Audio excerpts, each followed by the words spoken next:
Tonight, we're joined by two esteemed panelists, Dr. Ron Carney, Division Chief of Head and Neck Surgical Oncology at the McGovern Medical School at UT Health, and Laura Christensen, who is a speech and language pathologist and head and neck clinician from the Veterans Affairs Hospitals in Tucson, Arizona.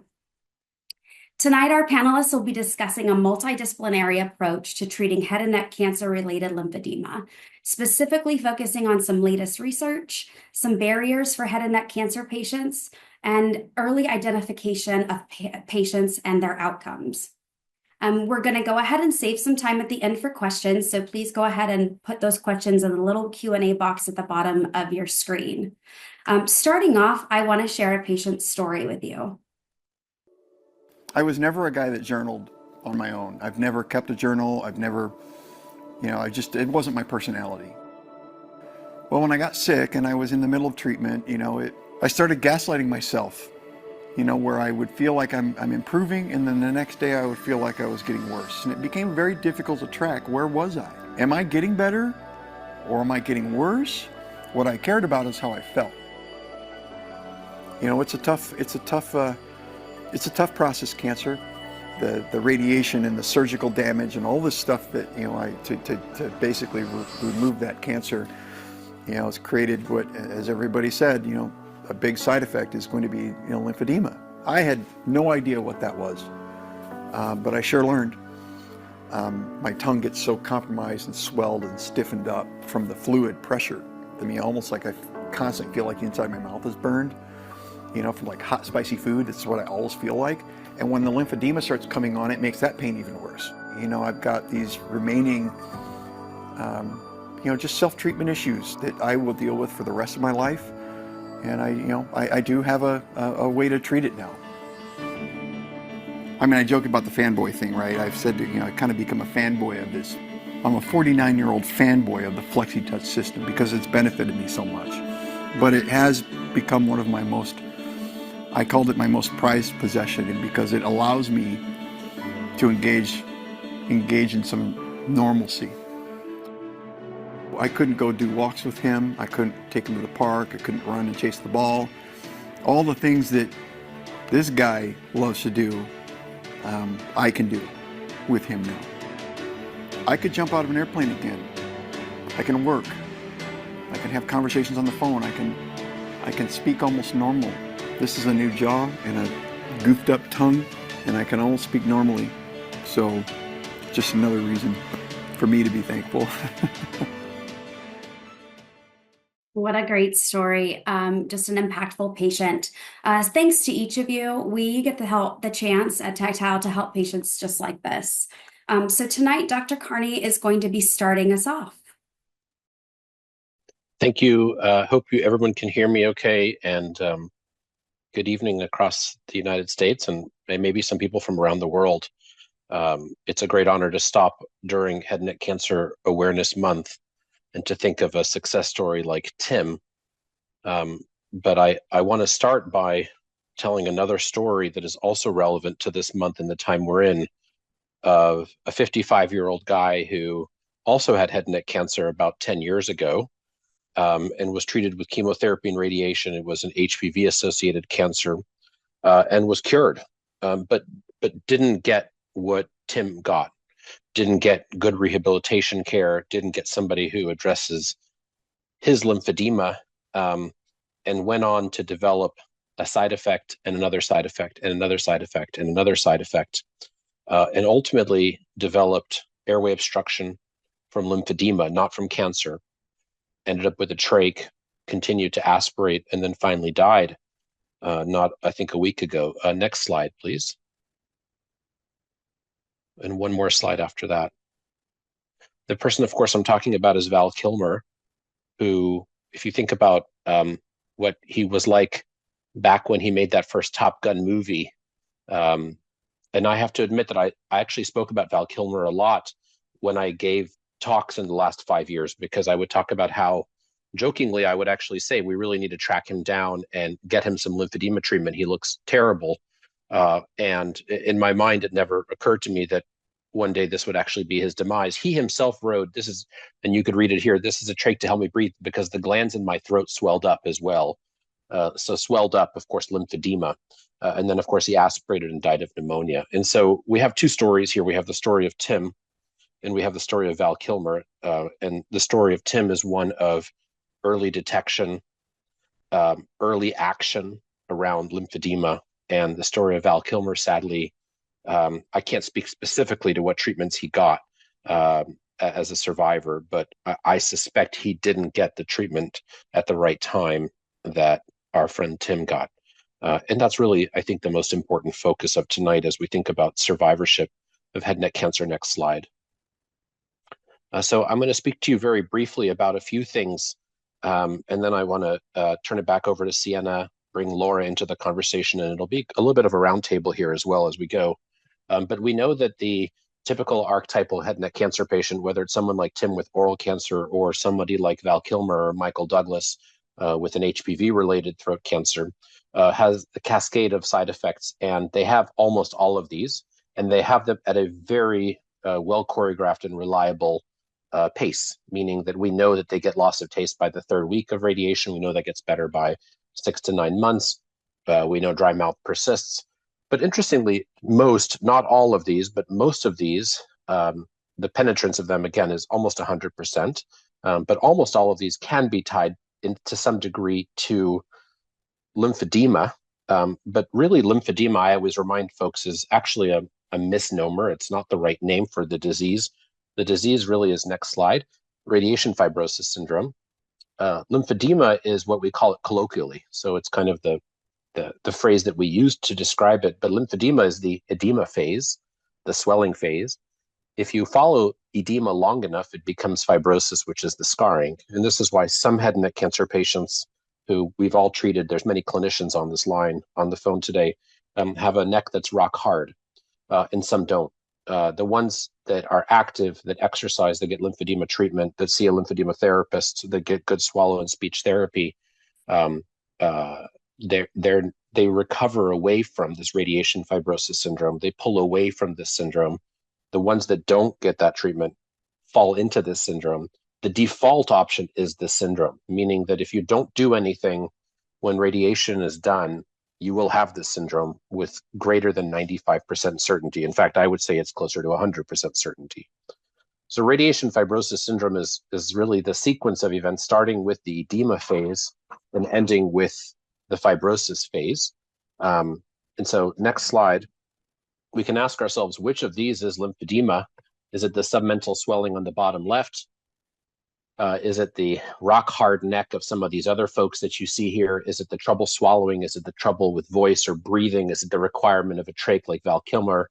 Is it the disfigurement that persists, the heaviness and the pain associated with it? And of course, it's all of these things.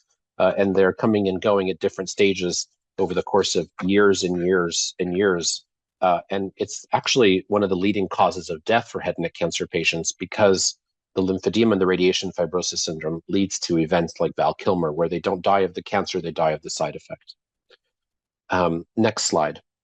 We at my university looked at the evolution of lymphedema using indocyanine green, looking at basically brand new cancer patients and imaging them every 6 weeks, and every 12 weeks, I'm sorry, as they went through treatment, and watching their lymphatics become obstructed. Next slide.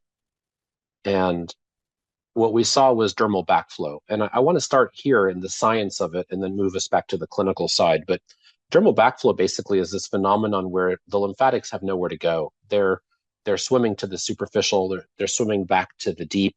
They have no way to get down into the chest. They have no way to get down to the deeper lymph nodes where they're supposed to flow. And so there's a recirculation phenomenon. There's also a clue here in dermal backflow about what's happening internally and externally. Almost every lymphedema therapist I've ever met will tell you that external treatment, which means manual lymphatic drainage, will have a major impact on internal function, specifically and especially swallow. And also things like airway obstruction, like Val Kilmer. That connection, if you were to put it on an X-ray, would look like what you're seeing here. It looks like dermal backflow. It looks like recirculating lymphatics that just can't get to where they're going. Next slide. In one of the earliest studies looking at the pneumatic compression device that Tactile makes for head and neck, showed in patients being their own controls that within 2 weeks we were able to get that lymphatic movement flowing again. So where there was fluid trapped, fluid became untrapped. Where there was patients having trouble swallowing, they were now able to swallow better. And I'm going to show you some really exciting data on this in just a little bit here. So we go back now, next slide, to the clinical scenario of how do we make this happen for our patients? You know, everybody on this call tonight is clearly a stakeholder in the treatment of head and neck cancer patients. If you're taking an hour out of your evening to listen to this webinar, you truly care. But we have a problem in the way we've organized medicine, and so much as that patients come in with all these problems, but they present to a surgeon or a medical oncologist or a radiation oncologist who are often really not the best people to understand how to treat this. They're not really trained in how to treat this. They're not incentivized to make sure the patients get treated. They don't want to stop in clinic and explain that the occupational therapist down the hall is also certified in head and neck lymphedema therapy and why that's important. In fact, there's even a gap in understanding about radiation fibrosis syndrome and lymphedema among these specialties. There's really a gap in knowledge on the MD side about what the rehab providers can offer our patients. Next slide. But interestingly, if you were to take everything in the entire literature, in the entire medical literature about head and neck cancer and make a list of what actually makes an impact in terms of quality of life, you'd find that there's only two things that do. Of course, rehab, prehab services, and lymphedema care. And that's why I spend a lot of time telling people lymphedema care is actually in the NCCN guidelines. It's a mandated part of the recovery of a head and neck cancer patient. If your program is treating a throat cancer patient, a typical patient like Val Kilmer with the tongue-based cancer, and not enrolling him or her in routine speech therapy and routine lymphedema therapy, then there's room to improve. There's definitely room to get better at this. And so we talk a little bit about clinical care redesign, next slide, and about reorganizing the way providers are around patients to make sure that they can get all this care. But I think Sienna made a good point in the beginning about, you know, how do we make this work? Not everybody every time can get access to every one of these providers. If you happen to be living next door to a lymphedema therapist, or your best friend's a speech and language pathologist, then that's great and you have access to care. But for most people, it doesn't work this way. Next slide. And if you take it a step further, you know, a lot of patients will travel 10 miles, 50 miles, 250 miles to get to their specialist, and then they don't see the specialist again for 3 months. So they're home suffering these side effects without an intervention on a day-to-day basis. And then finally, the barriers to, next slide, rehabilitation are everything we've just mentioned. We have to explain to the patient what radiation fibrosis is. Tim didn't know about it before he got treated, and he seems like a fairly intelligent guy. We have to explain to the doctors what this is and why it's important. We have to overcome the barriers of cost, time. Patients have 12 different appointments to make. Why do they need to also do this? It's important to explain that to them. Why?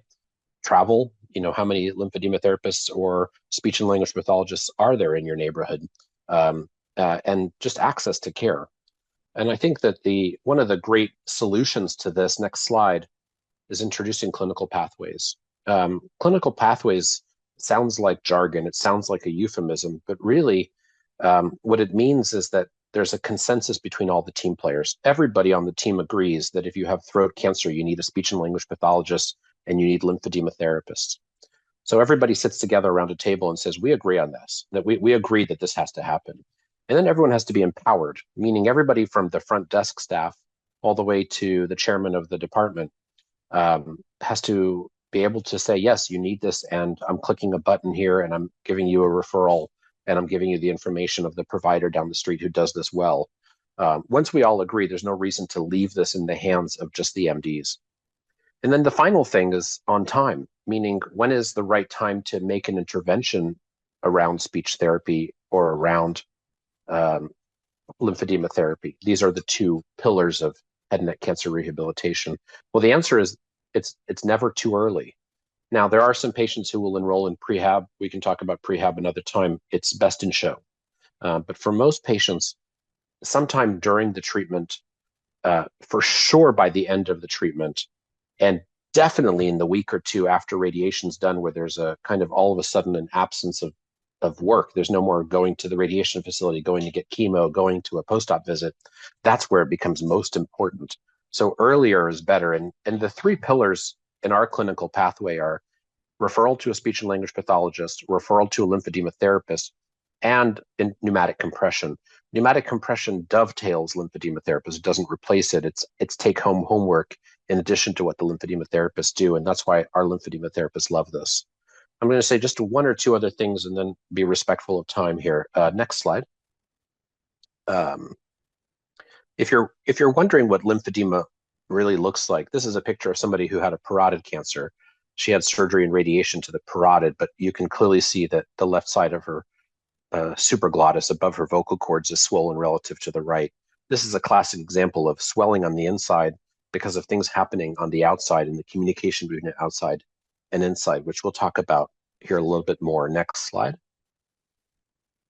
The communication between external pneumatic compression and internal lymphedema, and in turn, swallow problems, and in turn, airway obstruction and voice and pain and range of motion, was really nicely shown by Jessica Greger, who is a speech and language pathologist out of Mayo Clinic in Arizona, where she took a cohort of patients with head and neck cancer and used them as their own control. She was able to start a modified barium swallow on them, stop halfway through, do 30 minutes of tactile flexi-touch pneumatic compression, and then complete the study. And in doing it this way, by splitting the study into two parts, next slide, she was able to use patients as their own control and then just see what happens to the edema. So she did this with 30 patients. You can see the methodology here. Next slide. And I think this is one of the more important studies that had been done that dovetails what I showed you earlier with the indocyanine green. What this study really shows is external treatment with pneumatic compression has an immediate impact on internal swelling. Next slide. And so I don't want to go too much down the rabbit hole of data here. This paper's been published, it's been presented at meetings, and it's out there, and you can certainly reach out to me, or I'm sure to Jessica Greger, who may be on this call, I suspect she is, to learn more about this study. But suffice it to say, there were reductions in almost every metric that she looked at in terms of edema, in terms of raw edema, by just a single 30-minute use. So we're talking here about immediate gratification. We're talking about patients who immediately after 30 minutes of pneumatic compression say, I feel better, I feel less heavy, I can move my tongue better, the way Tim described, I can swallow better. Next slide. And so here are some pictures from her paper showing thickness of various parameters in the throat, posterior pharyngeal wall, epiglottis, and so forth. Next slide. And of course, the symptoms followed the edema. So the symptoms all improved as well with just 30 minutes of lymphedema treatment. So there's a lot to talk about. Next slide. In terms of lymphedema treatment and how we go about it, this is kind of a summary of all of the edemas in decreasing across all these patients, and you can see it here on this poster. I want to turn it back to Sienna now, because I think she's going to pick it up from here, and then we'll come back to a little bit of roundtable. Thank you, Dr. Carney. I did have a couple of questions quickly for you. From your experience, how soon after treatment do you typically start noticing signs of lymphedema in head and neck cancer patients? So I think the answer to this question is really goes back to this radiation fibrosis syndrome. And a syndrome is a constellation of symptoms over time. So we really, if we wanted to be purists about this, would say that the cancer in and of itself causes some changes in the tissues and how they work, right? We know that a cancer patient with a big, 3-centimeter throat cancer is going to have a lot of symptoms already. I'm not sure those symptoms can be readily ascribed to lymphedema per se until surgery, and certainly during and after radiation. So we start to see these problems occur by the 3rd week of radiation. And that's why, again, best in show, of course, would be to have a patient get educated about lymphedema before treatment. Of course, that's not realistic for most people, but earlier is better. I would say that the sweet spot, though, to make sure that we're immediately referring along a pathway is by the day they finish radiation therapy, making sure they've got appointments with a speech therapist, a lymphedema therapist, and a referral to tactile for the flexi touch. Excellent. I know you talked about this briefly, but could you just talk about some of the consequences of delayed care? I know you mentioned Val Kilmer earlier, but the consequences of delaying intervention and the progression there for these head and neck cancer patients. Yeah, I think that is the message of the evening, Sienna. I think, and Val Kilmer is an extreme example, but anybody who sits in a head and neck cancer clinic will see many examples of Val Kilmer in our day-to-day practice, because lymphedema care in head and neck didn't really get talked about until about 2017. There was very little data, very little people doing research, and there was no device. MLD was out there, but MLD has relatively low compliance at home. And so it became a big, big problem. But this is really a story of prevention. If we wait for quote unquote lymphedema to evolve, which we know evolves in 95% of patients anyways, it's kind of like waiting for a diabetic to show up in the ER needing a foot amputation. It's bad medicine. We should have been treating that diabetes 5 years ago before they got to the end stage of the disease, where they're now losing organs and need to be put on dialysis and all the other terrible things. The same story is here, meaning that when you look at two patients like Val Kilmer and Tim, and you see the difference between the two of them, the difference between the two of them is proper and aggressive and early treatment of lymphedema. And it has to be on time. So it really has to happen when they finish radiation. That's the kickoff. Very good. Let's advance to these next cases. We've got 3 examples of some patients that were part of the Gregor study out of Mayo Clinic. So this is the first patient here. You can kind of just see the visual here of where the reduction has happened. But if on the right side, you have some metrics that were measured. So 1 centimeter in the neck, 1 centimeter from tragus to tragus, 0.1 centimeter in the left tragus to nose, 0.3 centimeters in the tragus to nose, 5.5 in the left tragus to eye, and 0.5 in the right tragus to eye. So each of these patients demonstrated a similar result. So there's 2 other cases. I won't read through each of the metrics, but I definitely think the pictures were impactful. So this patient had a similar 1 centimeter in the neck. And then the next patient, pre and post, 0.5 centimeter in the neck. So very good results for these patients after utilizing FlexiTouch.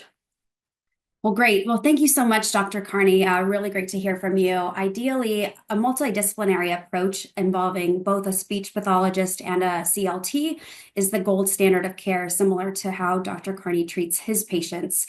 However, we've learned that there are definitely gaps to patients at this level of care. They don't necessarily have access to a multidisciplinary team. So we want to hear from Laura, who recognized that there's a gap in care here, and she's developed a protocol as a speech pathologist to ensure that patients receive the best possible care in survivorship. Laura? Thank you, Sienna. So I just want to start by actually sharing that I started kind of from ground zero as a speech language pathologist working with head and neck cancer. I had heard about it in grad school. Obviously, I was trained to assess and treat dysphagia. But what I found was that I was getting consulted for dysphagia evaluations, and I was getting patients who were maybe 10 years post radiation treatment. And they would joke, say, yeah, you can go ahead and knock on my neck. It's like petrified wood. And I'd go and I'd do my swallowing assessment, and they would be shocked that their swallowing had declined so much. And where they were really suffering consequences from not the cancer itself, but the impacts, the long-term impacts of radiation over time.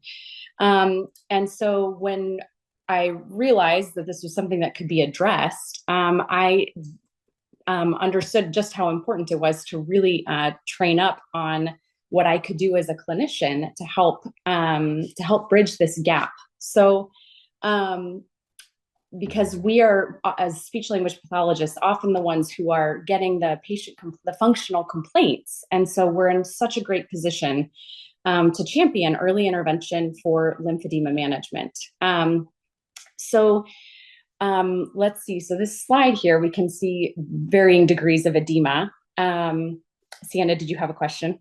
Yeah. So which patients do you feel are the highest risk for developing head and neck cancer-related lymphedema? And which, I think you're probably getting ready to go into this, which symptoms should providers be looking for post-treatment?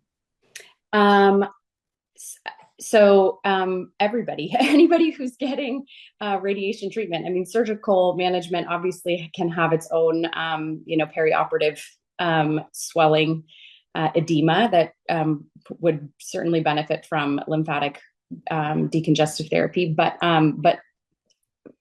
very much so everybody that I've seen that's been getting radiation therapy is suffering from these consequences of radiation. And I see it when the patient comes to me and says, I have a gobbler, or I feel really heavy.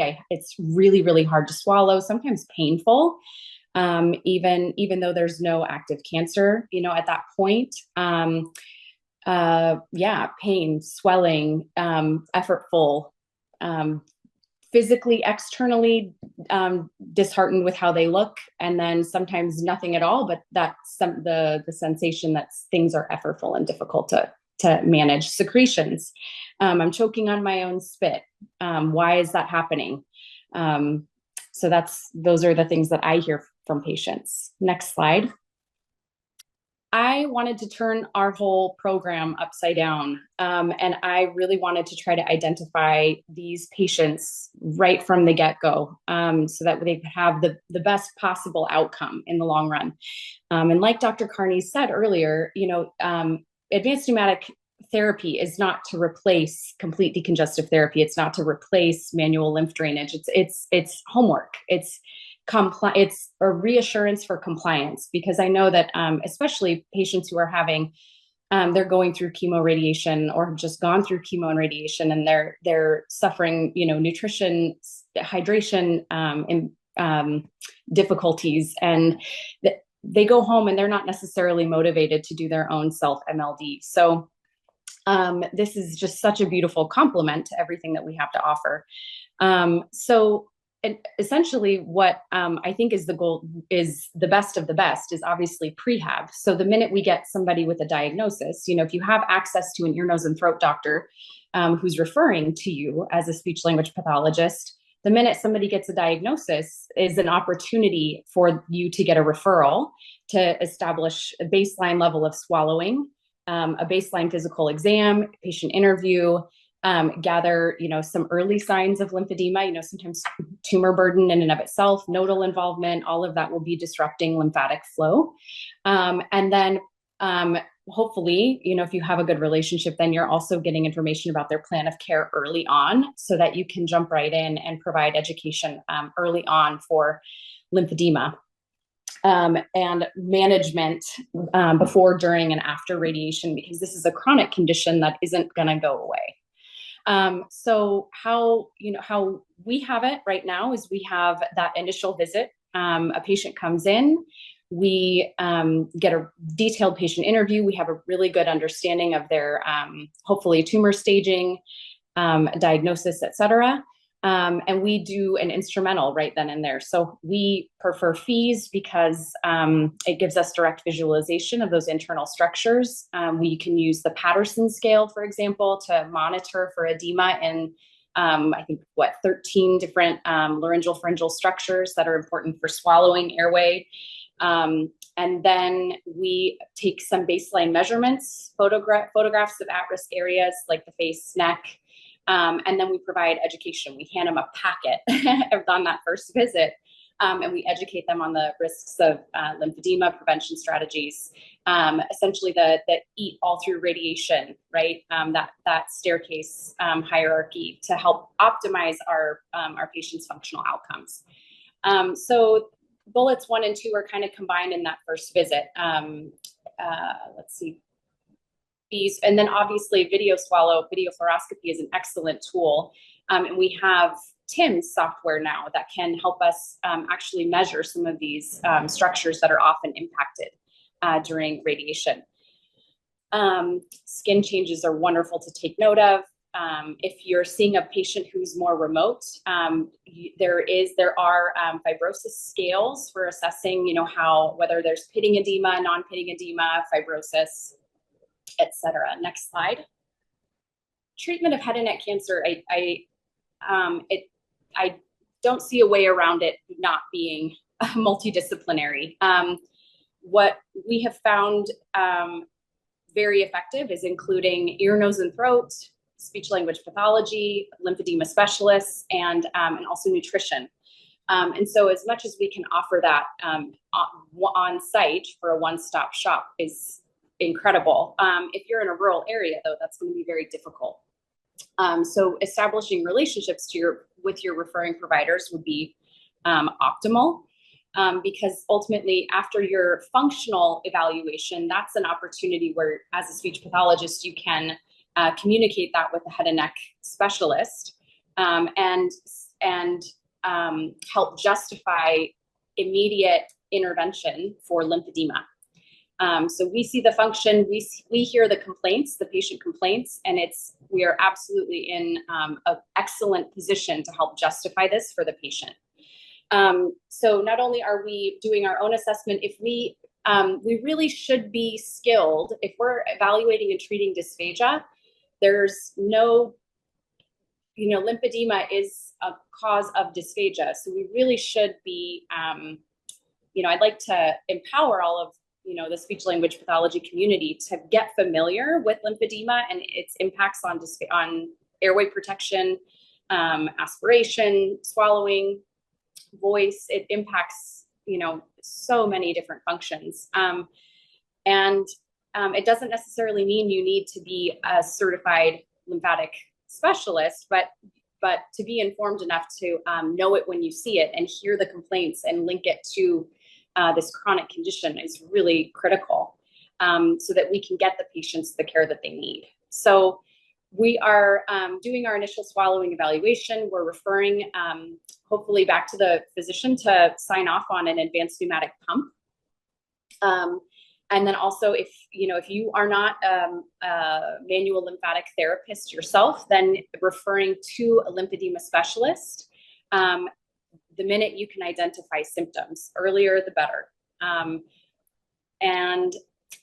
then, of course, establishing a relationship with your tactile representative, so you can text them at a moment's notice and say, hey, I've got someone coming your way. And then if you are a lymphedema specialist, and it's helpful, even if you're not, to understand some of the components that are a part of that lymphedema evaluation. We are looking at, various measurements. We saw those 3 patients that had direct reduction in various measurements from tragus to nose, tragus to eye, neck circumference, submental measurements. And there are worksheets for that where you can actually just, easily tick through it and track those.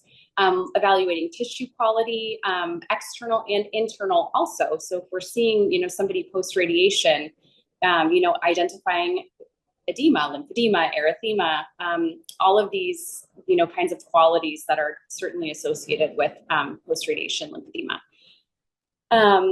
Laura, can I ask you a question real quick? So Yeah. We often hear from speech and language pathologists across the country that they believe lymphedema is not within their scope of practice.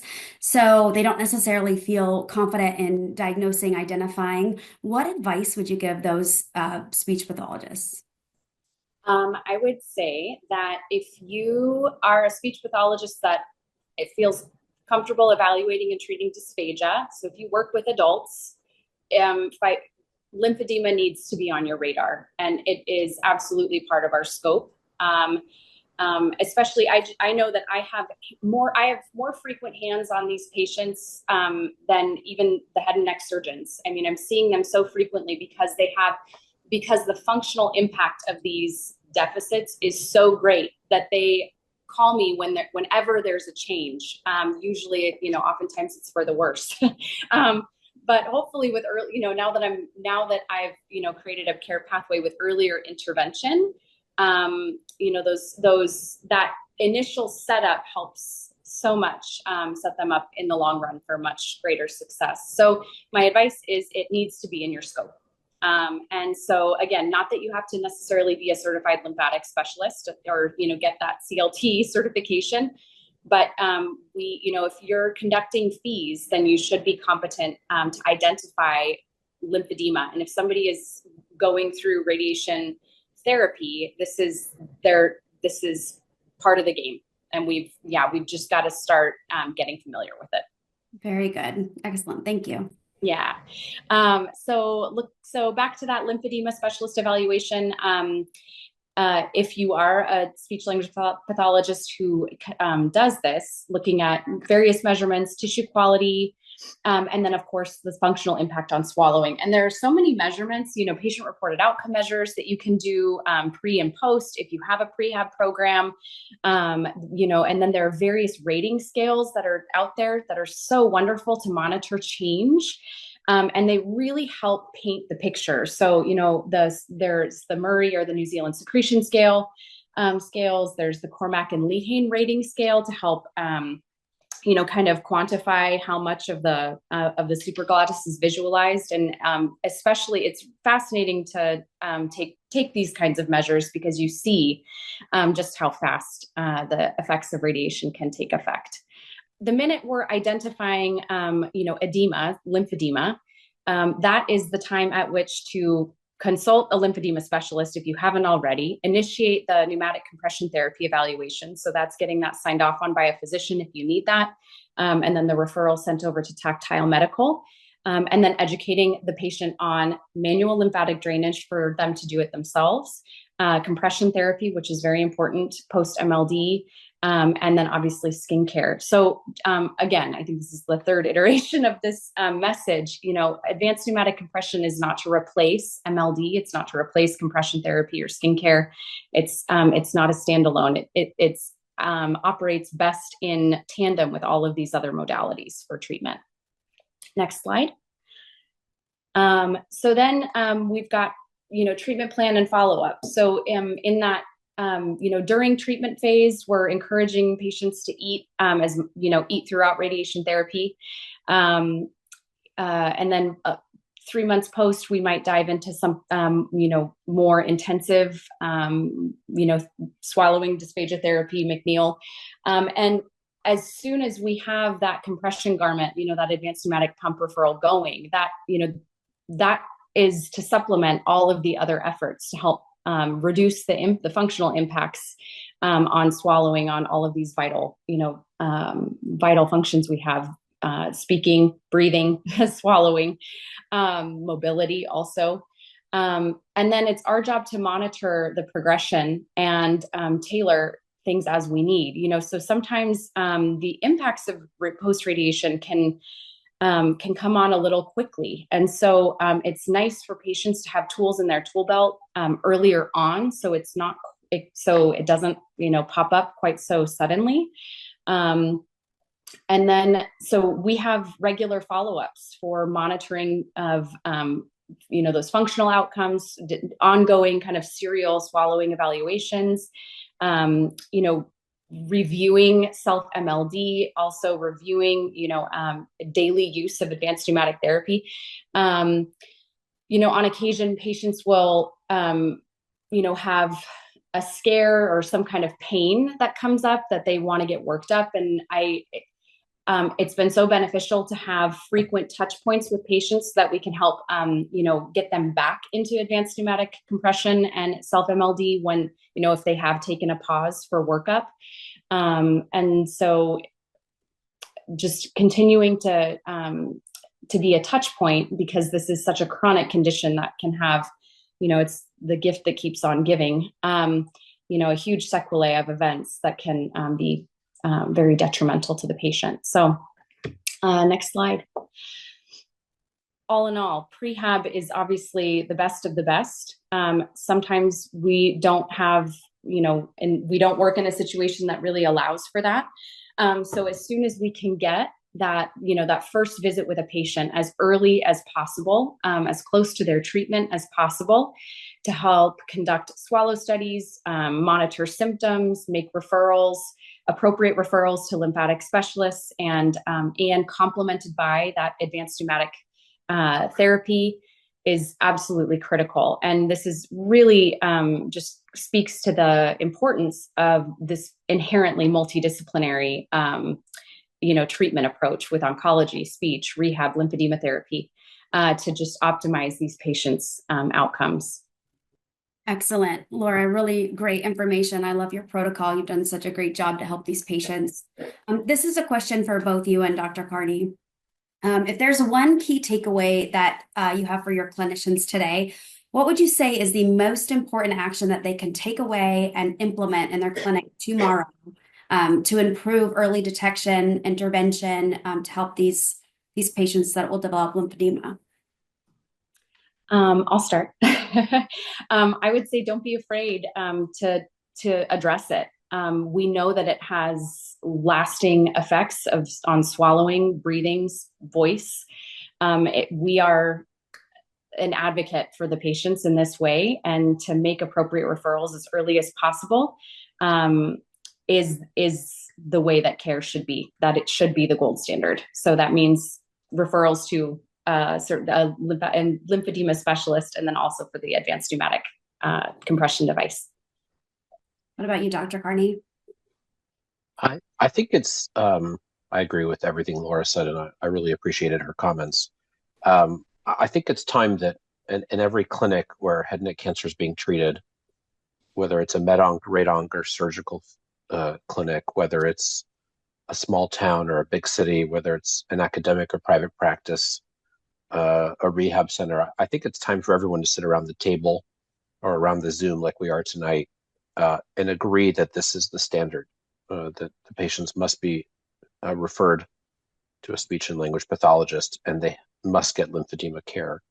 And best in show lymphedema care is pneumatic compression and seeing a lymphedema therapist, just like in breast cancer. This is not we're not inventing something here. We're doing what has been obvious and shown in other disciplines. And so I think that's the call to action. And we've come a long way in the last 10 years, really thanks to tactile and to good science, good research. This has become much more spoken about. In the olden days, nobody talked about this. But there's still a lot of room to improve. There's still data suggesting that only about 1 in 6 Americans who get throat cancer ever see a speech and language pathologist, and maybe 1 in 30 ever get an evaluation for lymphedema care. So I suspect the people on this call, 167 of them now, are leaning in. We are the choir, and we're preaching to each other. But this is the take-home homework: is to go back to our clinical setting and say, let's up the ante, and let's make sure that even more of our patients get access to good care like Laura provides and others. Excellent. So let's go ahead and take some questions from the chat. One of the first ones, what could I do to help educate my patients to advocate for themselves with their insurance? Really great question. Tactile Medical actually created a resource to help patients become their best advocate. We're going to send this out as an attachment after this webinar is completed, but statistics show 83.2% of patients who contacted their insurance ended up getting a denial overturned. So I would highly encourage your patients to advocate should they receive a denial. So let's go on to the next question. This will be for Dr. Carney and Laura. So attendees who are not affiliated with a large hospital system, they're perhaps in a rural area and don't have access to a multidisciplinary team. I know we've talked about this a little bit, but what would you recommend that they do? Laura, I'll take this one first. Yeah. We'll just take turns. Great. You'll take the next one first this way, because I think we both are going to find the same answers here. Good. I think that in my travels across the country speaking on this topic, I don't find that the big cities or the big academic centers necessarily do this better. It's shocking that sometimes patients who are getting treated at the big academic centers are, like I said earlier, coming from 2 hours away, and so they're not getting, twice a week lymphedema care because they live 4 hours away. It's not practical. That's where an at-home device like this makes sense. And so I think, to answer your question specifically, Sienna, I think it's important to know who's in your neighborhood who provides this care. If you live in a small town in America, you should know on your Rolodex who is the Laura Christensen in your neighborhood, who is the rehab physician, who are good occupational therapists and physical therapists, and who's got an interest in lymphedema care. And sometimes there's not a dedicated head and neck lymphedema therapist, but there's a breast one who's got a budding interest. And that person could be a resource and can start the process. And then I think that it really goes without saying that Tactile What's interesting about Tactile is Tactile and the reps that, spread out throughout the whole country are carrying the banner as well, and doing a lot of patient education. So in and of itself, by contacting your Tactile rep and saying, hey, I've got a guy in my practice that could benefit from you, even if you're in the smallest little town in Idaho, we'll get a Tactile person to that, in front of that patient, maybe by phone, maybe in person, to educate them about lymphedema, and to plug them into this important care. Excellent. That's great advice. This is actually a question for Dr. Carney. I know he started, so I'll find you one, Laura, next. As an expert SLP who is also not certified as a certified lymphedema therapist, I feel I am just not an expert in this space. Or when I do try to document, I'm not documenting the correct way to convey to the payer on why this patient needs a device. Could you share your thoughts or advice on what all I can assess and document? Yeah, so let's take the broader question, and then we'll get down to the specifics of documentation. But the broader question is about insurances, and I think let's remember, ethically, we don't treat patients differently based on their insurance, period. And so I don't stop in my office and look at the patient's insurance and try to figure out who's got what. The second thing I'll tell you is that in the almost 10 years that I've been in this space now, the number of insurance companies that cover this device is increasing, and the momentum is actually really kicking up recently. And so I refer based on what the medical need is, not based on the insurance. And I let Tactile figure it out. Tactile has programs to help patients get pre-owned ones.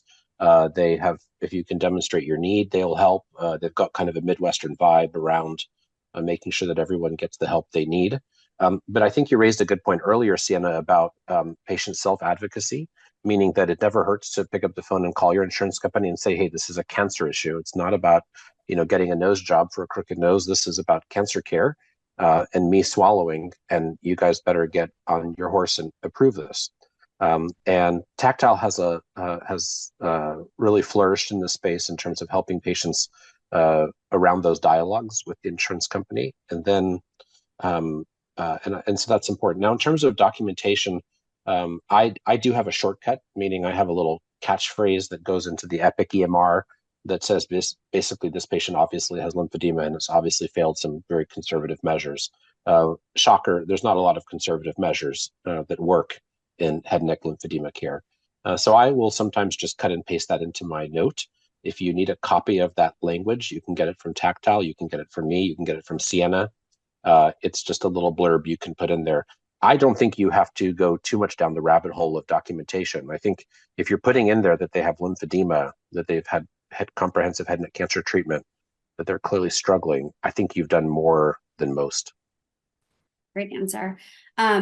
This one will be for Laura. So what can we do to help our patients who are suffering with these late side effects, who are not given the opportunity for early lymphedema management, who are many years post-treatment? That's a great question. Sometimes it does feel futile, but actually, I've been pleasantly surprised. And for example, I had a gentleman very recently who came in he was referred for new decline in swallow function. He was about 8 years post chemo radiation for, I want to say, a tongue-based, HPV related tongue-based cancer. And I decided, one of the benefits of the VA is I can kind of trial some of these devices with patients. And so I went ahead and had him try that, the advanced pneumatic compression device. I taught him in self-MLD anyways, even though his neck was relatively, kind of more of that irreversible fibrosis stage. And there's actually a really lovely before and after picture from one 30-minute, session with my Tactile rep of immediate relief. And what this gentleman said to me was, it's just easier for me to use it and then eat a meal. And even if I fill back up a little bit, it helps me get through the meal. And so, that was enough for me to justify. And, and this was before Jessica had published that beautiful study suggesting immediate benefit of just one use. So for some patients, you know, if they are motivated and they are interested in, you know, a referral, I think our job is to refer. And if, you know, and that's, and if they have dysphagia, they have a history, our job is just to make the referral. Excellent. There is one of the patients, I would just touch on this quickly, in the Mayo study that is 16 years post-radiation that still saw that internal reduction. So I would just say it's never too late to enhance kind of their quality of life through, you know, resolving some of those symptoms. Yeah. Would you agree with that, Dr. Carney? I do. I think that we have two separate parts of radiation fibrosis syndrome. You have the scarring, which that 8 or 10-year post-treatment patient has, but then you still have some intermittent lymphedema. And so it's hard to imagine that there's much we can do about a thick scar that's stopping the kinetics of normal swallow. But the edema component can still be treated, and that's why in some patients you can really see marked improvement even 8 or 10 years later by doing proper lymphedema care. Awesome. I think this is a really great question. When you do a lymphedema eval as a speech and language pathologist, do you just bill it as a swallow eval? And I know Laura is from the VA, so it may not be the exact answer, but do you bill it as a swallow eval, fees, MBS, and then comment on the lymphedema? I do, yes. I bill it as a swallow evaluation because it's, you know, when I identify lymphedema, it's in the context of function and of our functional assessment. So yes, I bill a swallowing evaluation. And then there are separate billing codes for manual lymphatic drainage that if you are, you know, a competent provider in that you can use. And I think it's a timed code. So you bill however many intervals of that code you've used or you spent with the patient. And then, yeah, and then usually there is a billing code for collaboration with interdisciplinary providers that and because our clinic is an inherently multidisciplinary clinic, I use that code as well. Awesome. Here's a question for Dr. Carney. New to head and neck cancer, do patients without radiation get lymphedema? As the surgeon, I'm wondering if you're raising your hand. If you have surgery alone, you probably have a significant but very transient lymphedema. It's hard to imagine that lymphedema is going to be as significant as the one we're talking about here, which is the one that comes with radiation or surgery with radiation. So I think, you know, one of the things that I didn't quite show because of time constraints, but one of the things that we showed in the indocyanine green studies is that, of course, more is worse in these situations. So if you have surgery plus radiation, plus a big cancer, that's the worst combination. If you have a small cancer, small radiation, no surgery, you might have a lesser form in terms of intensity, but you still have lymphedema. I would say that the obvious moniker of lymphedema is the radiation therapy, and that's not to shift the blame. As a surgeon, I take a lot of blame for this. I think that when we do neck dissection, we're certainly messing up the lymphatics. We see that when we do surgery after radiation, or if patients get a really fulminant, terrible neck infection after radiation, that their lymphedema becomes egregious. It becomes horrible. It becomes almost unsustainable with life, requiring things like trachs and so forth, like Val Kilmer. So I think surgery plays a role, but I think the necessary ingredient is the radiation. Okay, we have about 4 minutes left, so let's do one more question. Can MLD be completed throughout the course of radiation treatment as long as skin integrity is intact? I'll give my thoughts. I was taught yes. I was, taught by Brad Smith at the Norton School. And yes, to the degree that the patient can tolerate, absolutely. And I do actually review self-MLD techniques in prehab. Usually it takes time to get that advanced pneumatic pump anyways. So every patient needs to, be taught. And so, yeah, to the degree that a patient can tolerate, and I do feel like it, I hear subjectively that there is benefit during. And with that, on behalf of Tactile Medical, I just want to thank each and every one of you for joining us this evening. And thanks so much for all you do for our head and neck cancer patients. Hope you have a great evening. Thank you.